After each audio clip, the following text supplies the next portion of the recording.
It's been revealed that Prince Andrew hosted the late sex offender Jeffrey Epstein as well as Ghislaine Maxwell and Harvey Weinstein at the Royal Lodge, the publicly owned home. Baton Windsor, of course formerly known as Prince Andrew, is spending his final days at Royal Lodge and he's said to be ranting to himself. Is that right, Andrew? Prince Andrew's final days inside Royal Lodge have erupted into a shocking crisis, and Sarah Ferguson is now facing the most humiliating betrayal of her life.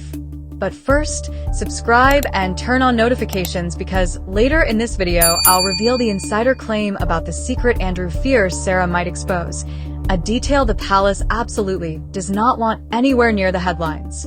For decades, Royal Lodge has been Andrew and Sarah's strange, shared sanctuary, a publicly owned home where Andrew lived rent-free after renovating it, and where Sarah rebuilt her life post-divorce. But today, that sanctuary has turned into a battleground. Reports reveal that Andrew has ordered staff to keep Sarah away from him entirely. This wasn't a quiet request. Insiders say it landed like a cruel, calculated blow. And the question rattling everyone is simple. Why now? According to sources quoted in Women's Day, Sarah was left stunned, furious, and deeply hurt by Andrew's new demand. After decades of emotional dependency, shared routines, and public unity, Andrew is suddenly acting like she's the problem. Their once inseparable bond has frozen over. From the tears of the crown to the tears of a clown, don't we? And every week we have more and more scandals. Apparently what's happening now, they're ranting claims. He's round there, he's had a meltdown at the manor. Sarah, described as lonely and confused, cannot understand why Andrew is rejecting her at the moment she needs him most. But insiders suggest this shift isn't random, it's strategic. Andrew's world is shrinking fast. Losing his prince title has shattered what little royal identity he had left. Public engagements? Gone. Influence? Gone. Royal standing? Obliterated. And now, the looming forced move out of Royal Lodge has pushed him into a cold, defensive shell.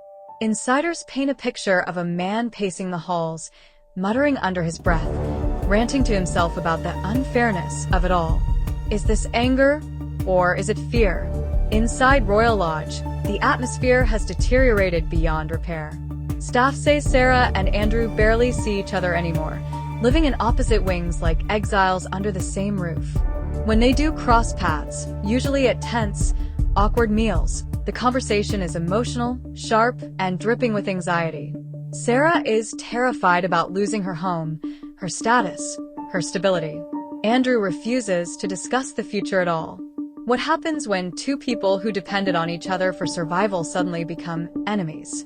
The next chapter of Andrew's downfall is even darker. He's being relocated.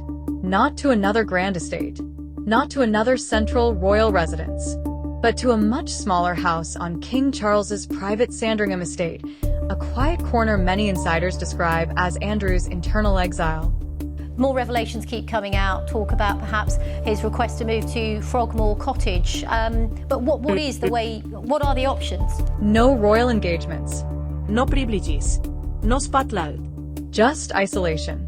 A man once at the heart of royal operations reduced to silence in a country house far from Windsor.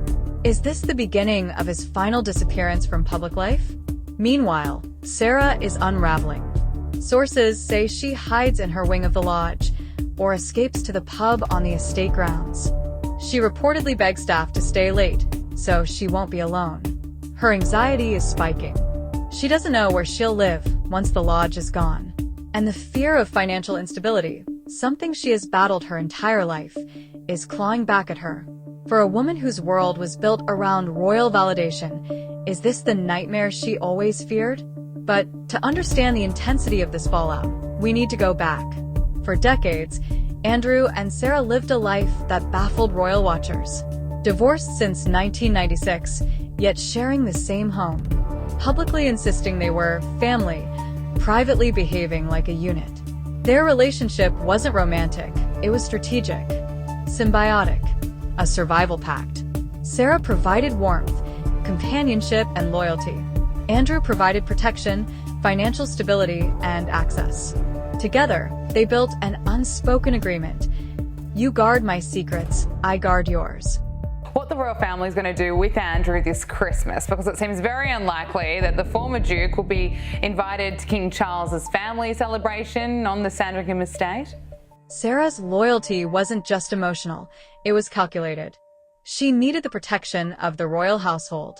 Royal Lodge shielded her from financial collapse, media scrutiny, and the consequences of bad business deals.